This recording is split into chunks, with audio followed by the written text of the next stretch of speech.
আসসালামু আলাইকুম juice people, beautiful people. তো আমার যে একটা ফাত্রা প্রোগ্রাম আছে জীবন থেকে নেওয়া, টুক ফ্রম লাইফ, তো ওইটার একটা প্রশ্ন মানে টপিক তো সিলেক্ট করি কিছু কিছু। আগের টপিকে যেমন ছিল প্লেন রানওয়েতে কতটুকু জায়গা নেয়। তো এবার একটা টপিক আছে যেটা হলো কোন এয়ারক্রাফটের কম্পিটিটরকে। এই যেমন রাস্তায় দেখেন এই হিনোর কম্পিটিটর অশোক, ম্যানের, স্ক্যানিয়া, ভলভো, এরকম বকর কিছু দেখেন।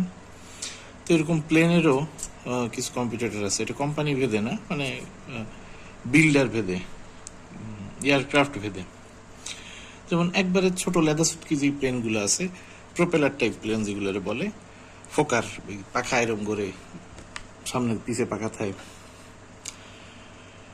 এইগুলোর মধ্যে দুইটা জাত আমাদের দেশে অ্যাভেলেবেল। একটা হলো ড্যাশ, কানাডিয়ান কোম্পানি, আরেকটা হলো এটিআর, ফ্রান্সের কোম্পানি। তো এটিআর অনেকটা এয়ারবাস টাইপের মানে ডায়াগ্রাম বা ওর যে অপারেশনাল সিস্টেম, এগুলো সব এয়ারবাস টাইপের। আর কানাডিয়ান কোম্পানি যেহেতু বোয়িং আমেরিকান কোম্পানি, বোয়িং এর সাথে মানে ড্যাশের একটা কিঞ্চিত মিল মহব্বত বা এরকম সিমিলারিটি আছে। এটা গেল ছোট দুইটার।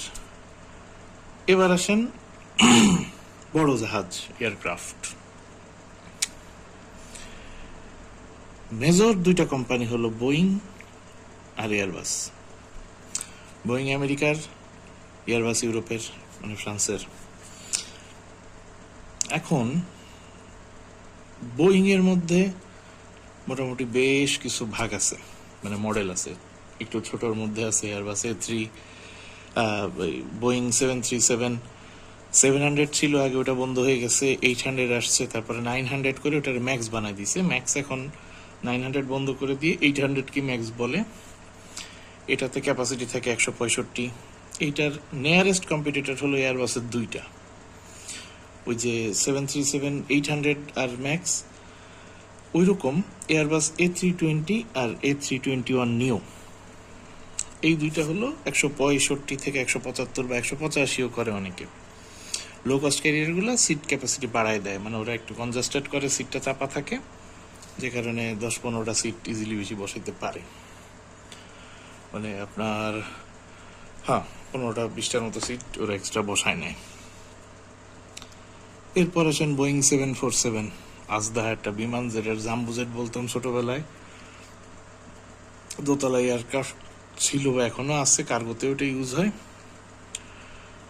এইটার ডিরেক্ট আসলে কোনো কম্পিটিটর নাই, এটা হলো 4 পাখা। আর 737 ছিল 2 ইঞ্জিনের, আর এটা 4 ইঞ্জিনের। এয়ারবাসের এইটার ডিরেক্ট কম্পিটিটর করছে মানে A340 সেটের তো যায়, ওইটা 350-400 ক্যাপাসিটি, এটাতেও 350-400 ক্যাপাসিটি, A340 4 ইঞ্জিনের।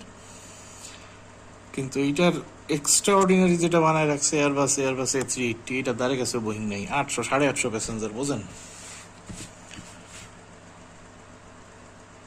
ওর দরজা হলো 6টা, 1 2 3 4 5 6 7 8, 8টা দরজা, সরি, মানে মানুষ খালি হান্দাইব 8 দিক দিয়া।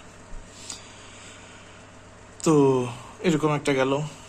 এবার আসেন বোয়িং 757, যেটার ডিরেক্ট কম্পিটিটর আপনি এখানে ধরলে বলতে পারবেন এয়ারবাস A350।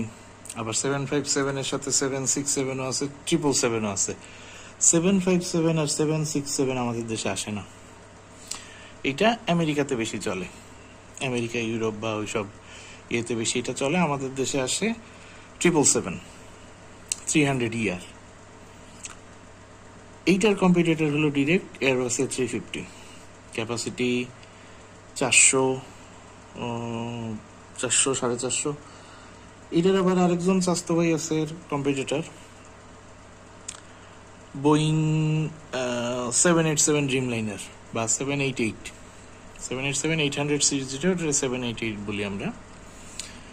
ওইটা হলো এর মানে এয়ারবাস A350-র মানে আধুনিক যে এয়ারক্রাফটগুলা, সেটার একটা উদাহরণ। এই ছিল হলো এয়ারক্রাফটগুলার। এবার আসেন চেহারা সুন্দর, মানে বেশি সুন্দর কার।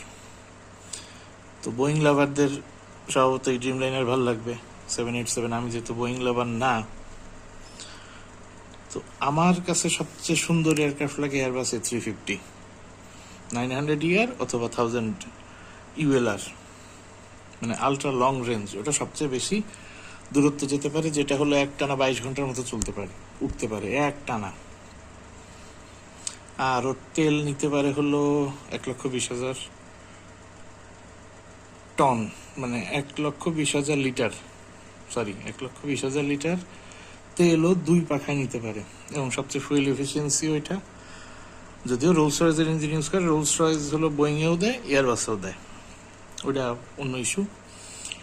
আরেকটা কোম্পানি আছে যেটা চাইনিজ, না শিক্ষায়ন না, চাইনিজ বলে ওইরকম মনে করিয়েন না, ও জাতের কমেক C919 এই মডেলে ওরা একটাই এয়ারক্রাফট বের করছে আপাতত, যেটা এয়ার চায়না বা চায়না ইস্টার্ন এরা ইউজ করতেছে। খারাপ না, ওরাও ভালো করবে, ওরাও ফুয়েল এফিসিয়েন্সি আছে এবং দামেও কম, সবকিছুই এক।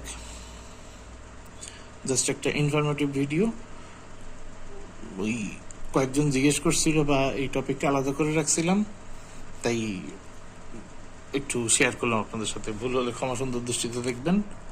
সাইনিং আউট, তাজিম, টাটা, গুড বাই, আল্লাহ হাফেজ।